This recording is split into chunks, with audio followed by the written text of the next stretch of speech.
Hey everybody, welcome back to our news roundup. Hope you guys been enjoying the content on the channel as of late. It's been a hot minute since we've done a news roundup. Just not been much in the news, so there will be some little news bits here and there that might be a little weeks old, but it's just, hey, I just want to talk about it, but we just didn't have enough news to speak of to fill a video, so I'm just adding these little bits here and there.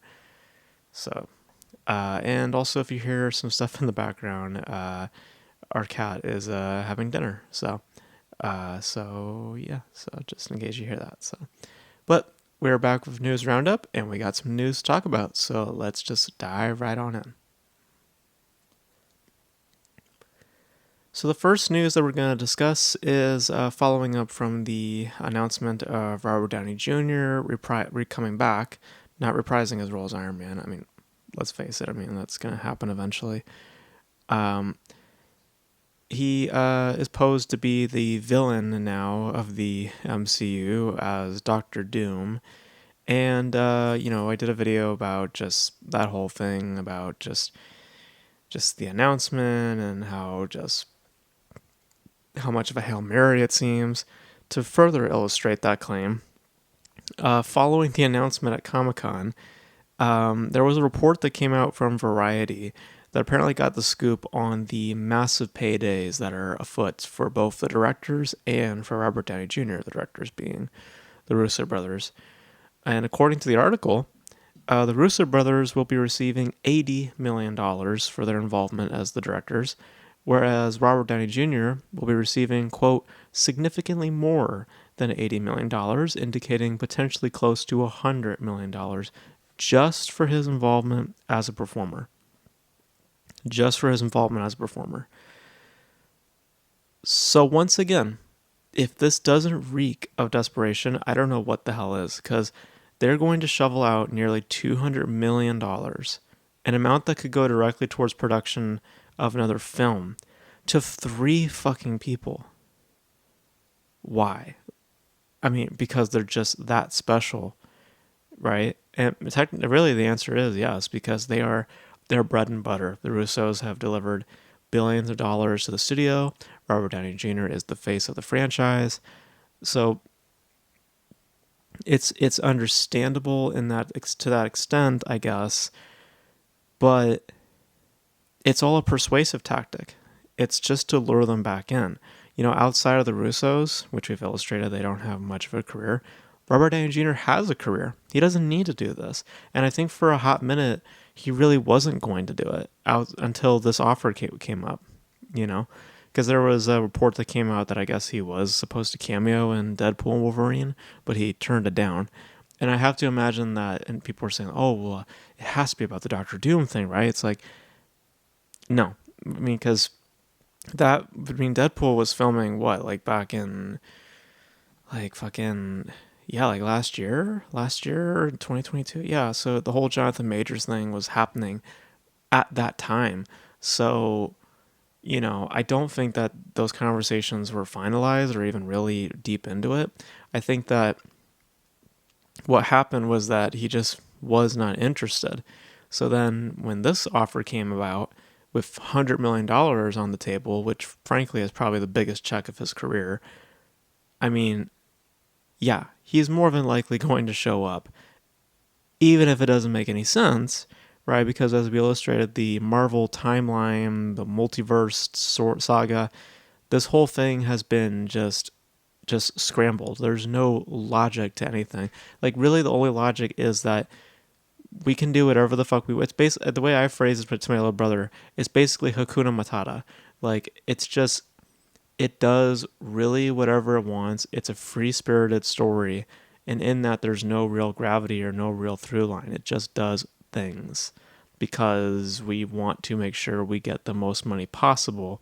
So we want to include actors that we've had previously in other capacities to sustain their existence, even if it doesn't make any real sense. So, I mean, it is all a Hail Mary attempt to get Marvel back on track. That's why these people are back. The money proves it. I mean, that's what this is. And it may prove to be profitable. I mean, I'm pretty sure that the Avengers films will do fine. but it doesn't signal confidence at all in the material because nobody drops that kind of money on people unless they're desperate to get their attention.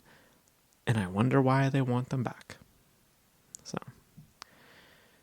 So yeah, it's a big payday, but the reasoning for that payday, I mean, there's no reason to pay an actor or directors that much money. But the reason that we all know of it to be is a concerning one. So there you have that. All right, let's talk about something strange, I must say. There's the upcoming film starring George Clooney and Brad Pitt entitled Wolves. This like spy comedy of some sorts. Two weird developments came about. So, first of which is that it's getting a sequel. They're moving forward with a sequel with the stars and director potentially returning. And the original film has had a shift in its release date or its release strategy. Originally, it was going to be a theatrical run, but now it has been converted into a limited theatrical window for September 20th with a global streaming release on Apple TV Plus on September 27th.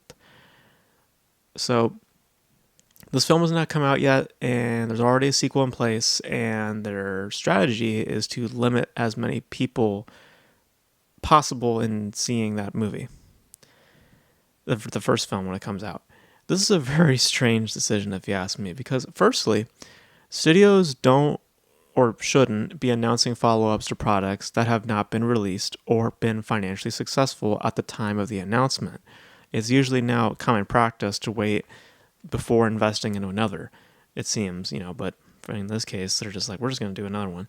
Secondly, the investment is already going to smack them in the face with this basically being dumped onto streaming, which signals two things to me. One, they're not confident in it, and two, they don't have faith it'll make money in theaters, aka they don't have faith that it'll make money at all, really, so they can hide the numbers on their streaming platform, because streaming platforms usually they don't give out their numbers unless it is substantial enough to where it does prove to be a success or can look like a success,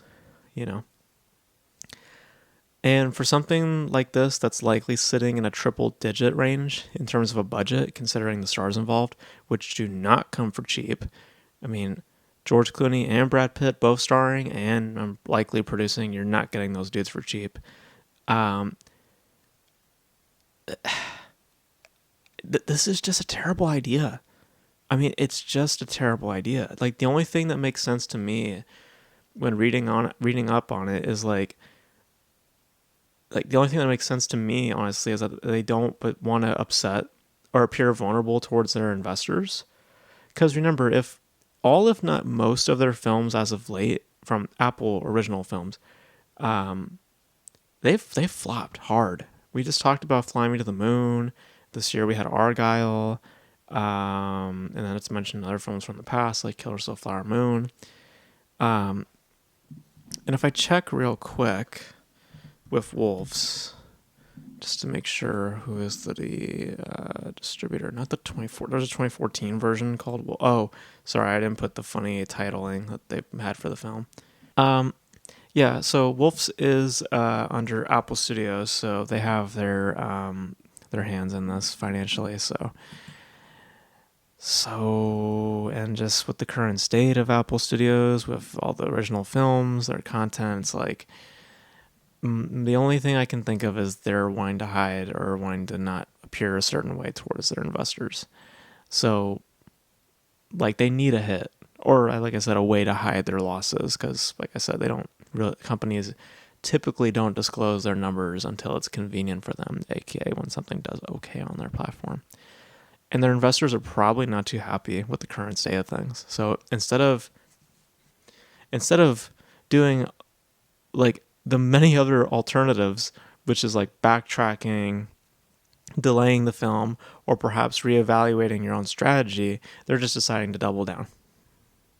Okay, I don't think it's a good move. I think it's going to turn around and bite them very soon, because this film's coming out pretty soon. Because no one's gonna see this. I mean, there's not a big audience for Apple TV Plus anyway. Like Apple TV Plus is like on the bottom tier when it comes to popularity of streaming services. It's nowhere near the top. Like people know the name, but no one subscribes to it. I literally got hacked on my account for Apple TV Plus. I don't. That's why I don't even use their platform. My account got hacked. Like, I kept like people kept like I kept getting like receipts for stuff that I was like I'm not paying for that, and that's not my credit card, or that's not even my information. So it's like it's this whole ordeal, and I don't use that service anymore. So so I have big doubts that this is gonna do well, but you're guaranteed a second one for some reason. My guess is because they don't want to upset their investors. So, but we'll see how that goes. So, let's shift gears to Joaquin Phoenix for a second, because this is an interesting story that came out regarding a film that he was working on. He was set to star in, and he was actually actively developing a gay romance with director Todd Haynes, who's done notable work in the past, and specifically in the LGBTQ realm of things, with Carol, which I actually really like Carol. And most recently did May December, which I was not quite a fan of. So they were actively developing this film together, and it appears that Joaquin Phoenix has dropped out of the project. He left the film supposedly days before filming was supposed to begin, specifically 5 days. And sources close to the production have stated that the role will not be recast due to Joaquin Phoenix's heavy involvement in developing the screenplay, the role itself, and the director's disinterest in seeking another performer. So basically, the film has been canceled. And the reasoning for his leave is fairly vague. So I'm noting that he likely got, quote, cold feet about the project before heading off to Mexico. And to note, he was in LA when he made his decision about not flying out to Mexico, where they were going to be filming. So he wasn't on set, because there's some reports saying that, oh, he walked off the set. That's not what happened. He was not on set. He made a decision before he flew out to set. So just to clarify on that, there's some misreporting going on that. So,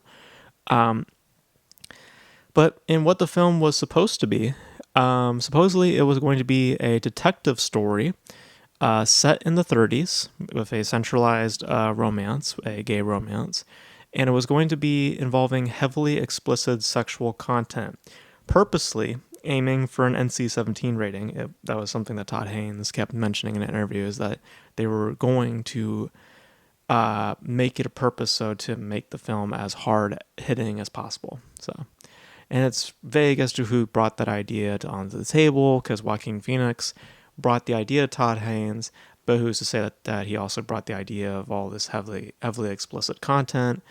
So that's kind of up in the air and such, but we'll never know because the film is now canceled. So, but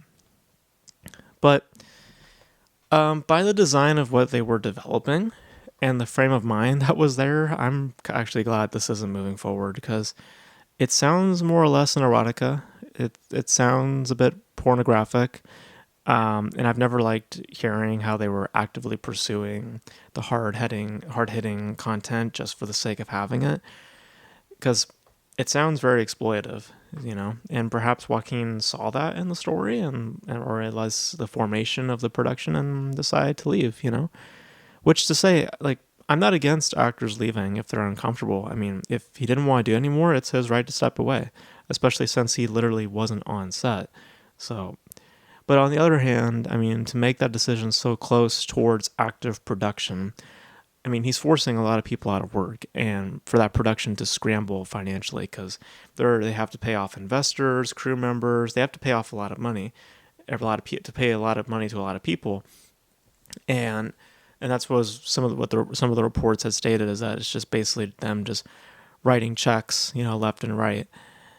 And it's very unfortunate for all those people. Obviously, I hope everyone gets paid, for just their involvement, at least.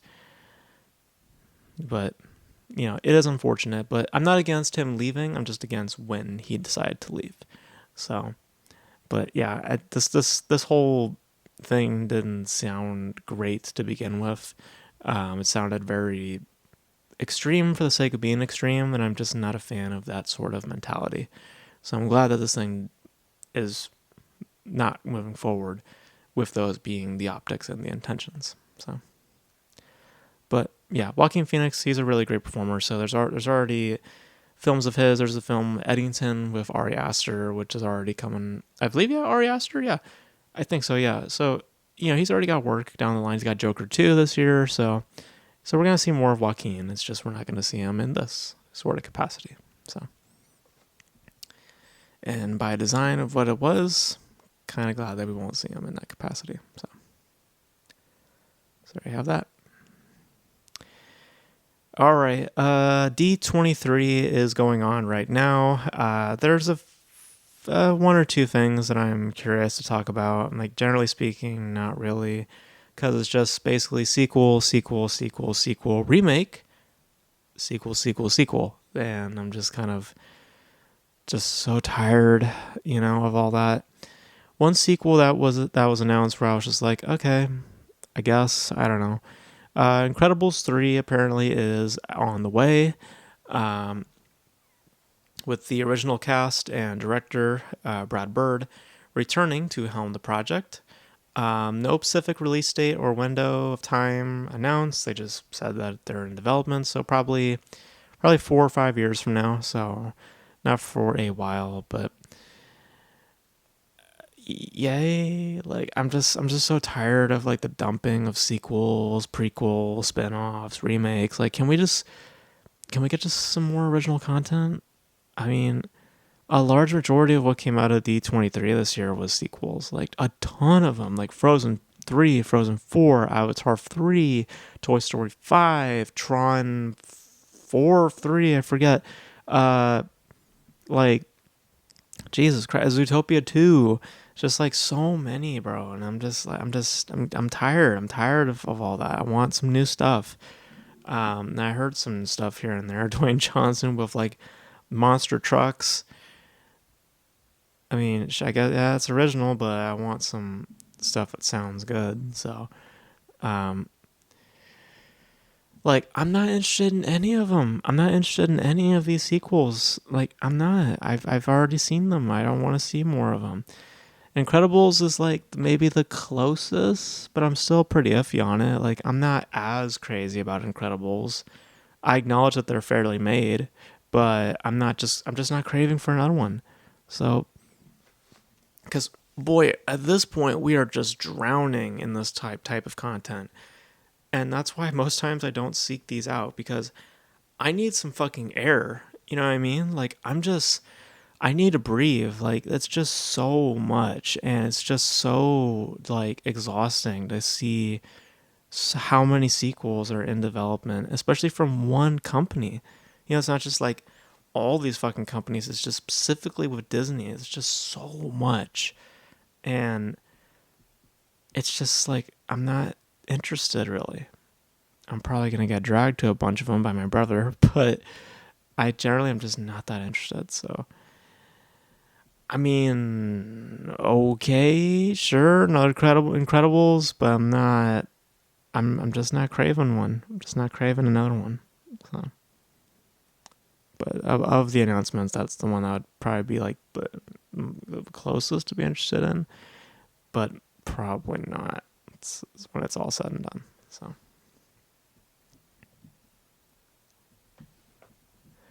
All right, we got a couple of trailers to discuss for today. We're not going to be discussing the majority of the D23 stuff, just like I said. Not really interested. There will be one trailer we'll discuss at the end, but we're going to get into a couple of trailers right now. So the first trailer we're going to discuss is for a film called Slingshot.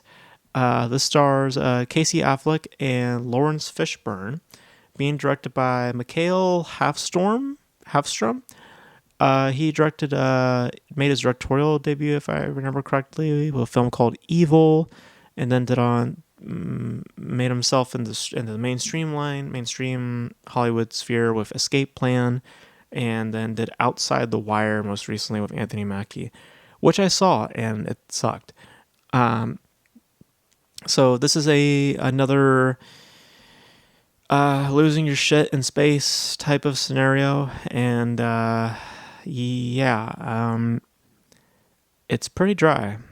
It's pretty dry, and I'm just speaking aesthetically, because yeah, it's pretty dull.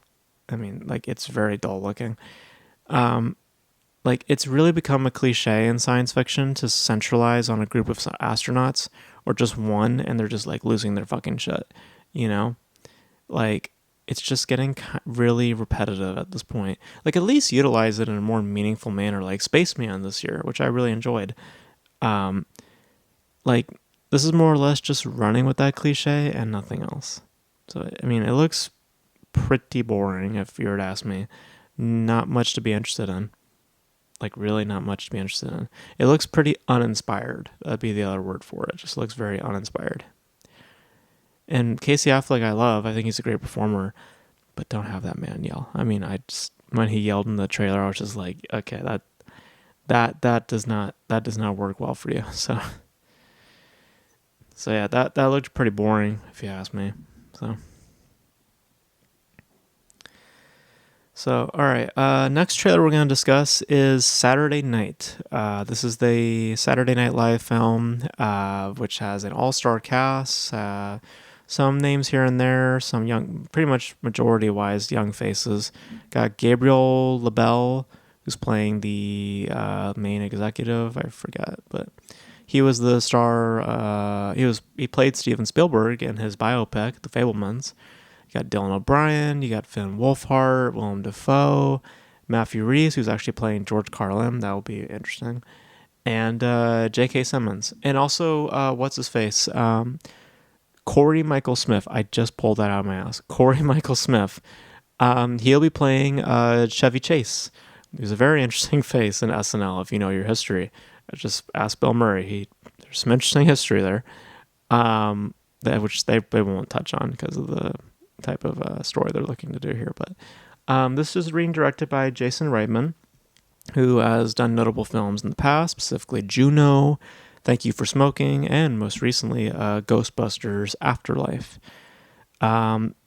This has a release date for October 11th, 2024. And just for the Slingshot film, that's coming out on August 30th, so later this month actually. But yeah, Saturday Night is coming out on October 11th, 2024, and I'm curious. I'm also doubtful based on the tone. This literal thriller comedy approach, because apparently that's how the director described it, which is very accurate but also very literal in how it is represented.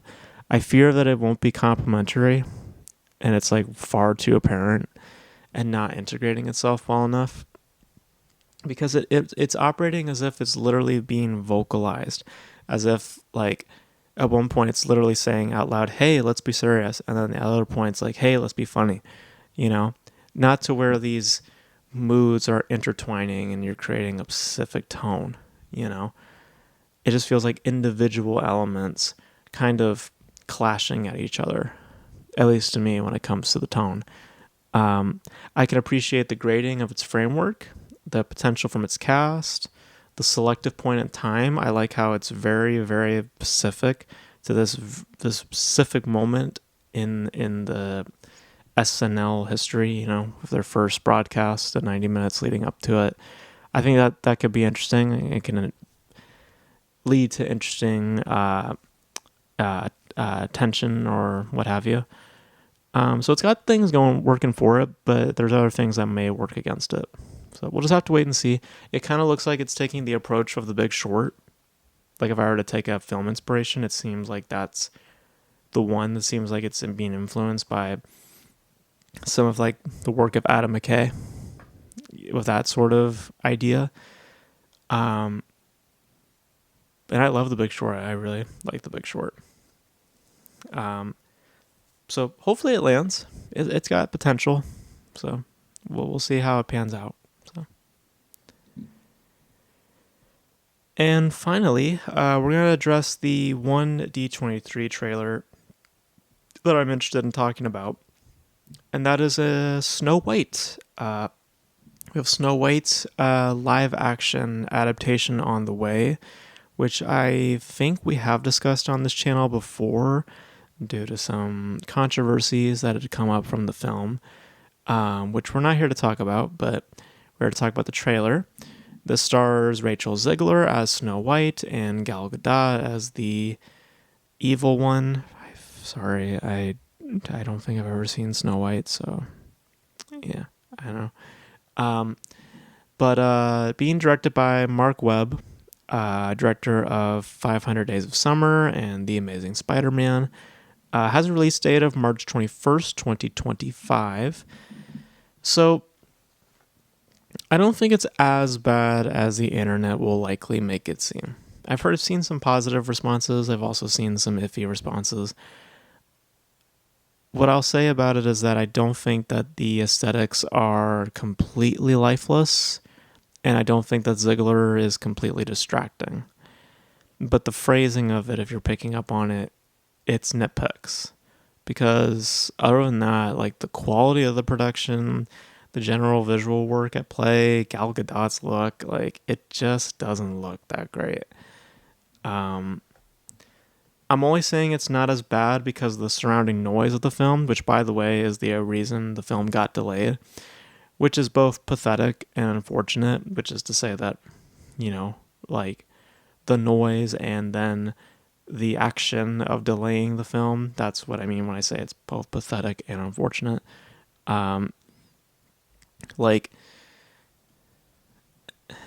it's not as bad as the internet made it out to be, but it just doesn't look good either. I mean, it just doesn't look that great.